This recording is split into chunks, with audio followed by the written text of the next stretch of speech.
50 টাকার বিনিময়ে বঙ্গবন্ধু টানেল ভ্রমণ। আমরা এখনই বঙ্গবন্ধু টানেলের ভিতরে প্রবেশ করতেছি। এই যে এটাই বঙ্গবন্ধু টানেল, আমরা কিন্তু এখনই বঙ্গবন্ধু টানেলের ভিতরে প্রবেশ করলাম। আমরা এখন উপর স্থল থেকে 300 ফিট গভীরে নামতেছি।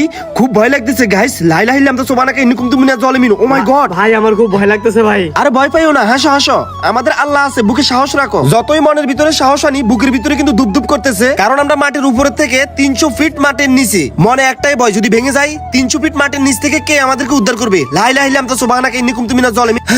এখন একটু সাহস আসতেছে, কি জন্য আমার পাশ দিয়ে একটা প্রাইভেট কার যাইতেছে। বন্ধুরা তোমরা যাও, আমরা পিছন থেকে আসতেছি। হাজারো ভয়ের ভিতরে তারপরে আনন্দ লাগতেছে, কি জন্য বঙ্গবন্ধু টানেলটা এতটা সৌন্দর্য। সাইডে কিন্তু লাইটের ব্যবস্থা আছে, আবার সিসি ক্যামেরার ব্যবস্থা আছে।